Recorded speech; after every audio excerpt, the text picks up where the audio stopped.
At 10:03 a.m., the email arrived with the subject, Dinner with the Daltons. No emoji, no extra note. I stared at it for a while, feeling warm. Just black writing on a white background, like a summons draped in silk. Before opening it, I read, It again. The note was too brief, and it had been written by Harlan's assistant.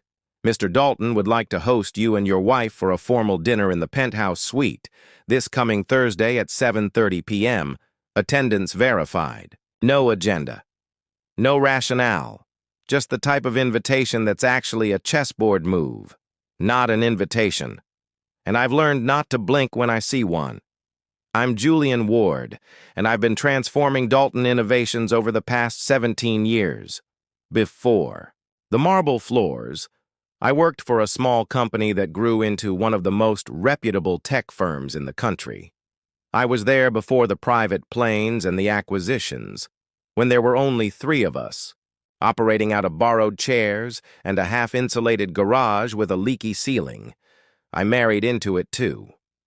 Tessa Dalton, Harlan's daughter, had a bright mind, sharper cheekbones, and the ability to hide her ideas behind flawless smiles. We once believed in the same future. When I first met Harlan Dalton, he was already influential. The weighty handshakes, the hotel lobbies, the legacy power moves. I had the coding. He had the resources and the instinct for traditional business. Brought restless nights and untested prototypes. He gave them structure. Our agreement was straightforward. I work, he watches. But success makes people forget the conditions they once agreed to. And by the time I left work that day, the air outside was hot, muggy, and heavy. Sitting in my car, I stared at my screen instead of turning the ignition.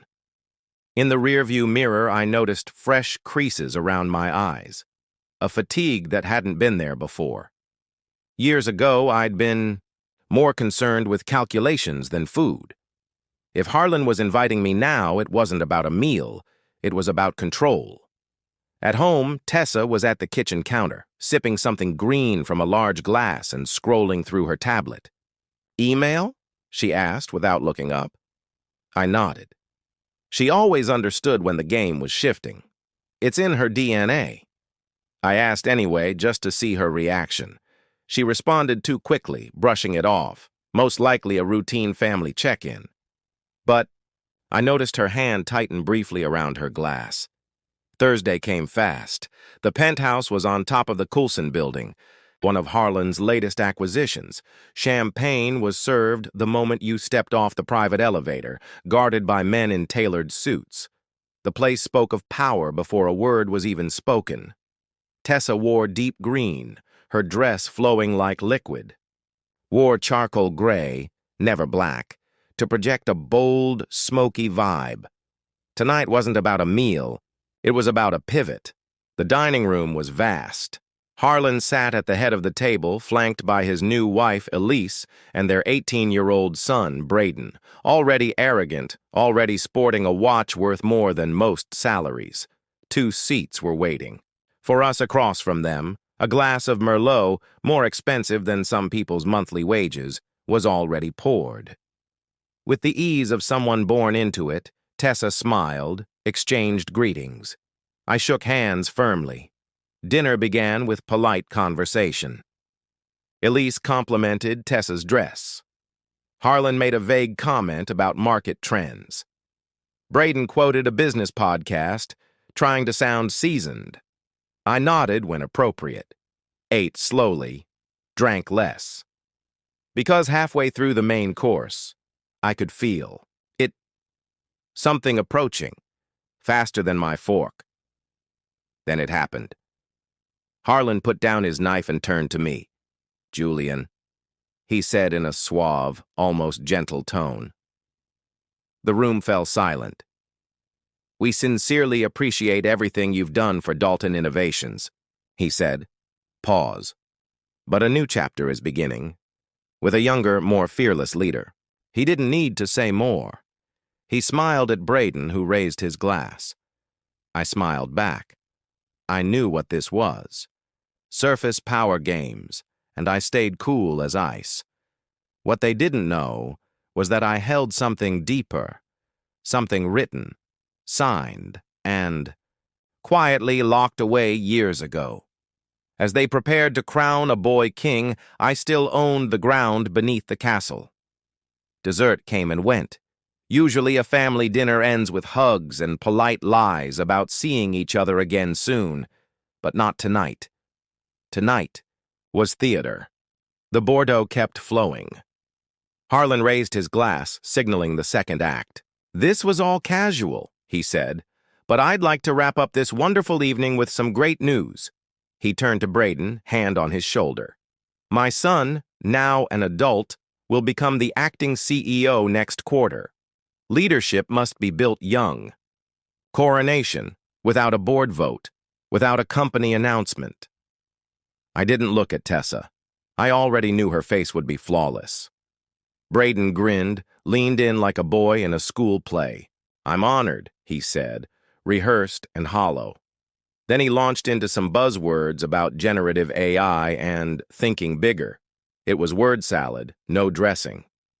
I scanned the table slowly, one face at a time, then locked eyes with Braden and smiled. They had no idea.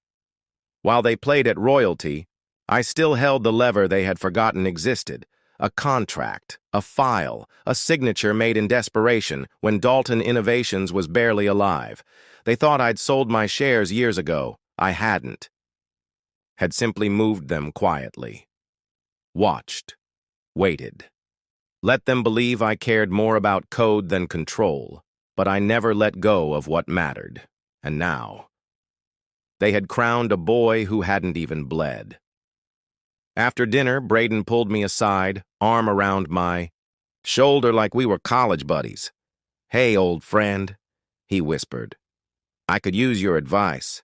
Tech guys like you are still valuable." He chuckled at his own joke. "But," he added, "we've got to think bigger." I smiled. I even nodded, and as he turned to his mother, I studied the back of his head like it was a blueprint, every flaw, every crack. On the ride home, Tessa finally spoke.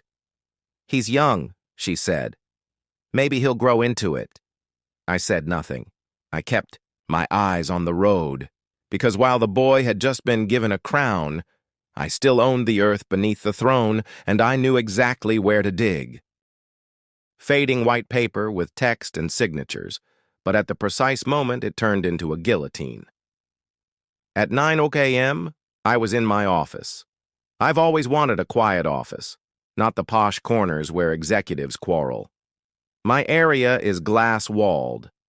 A computerized photo of the business's first employee is displayed window-facing, with 2 white bars and a silent espresso machine. Most people are unaware of the server on the wall, which is why I initially entered into the shareholder portal. 3 years ago, Ward Frameworks LLC absorbed my 12% ownership under a holding company. No one paid any attention because I created it in a way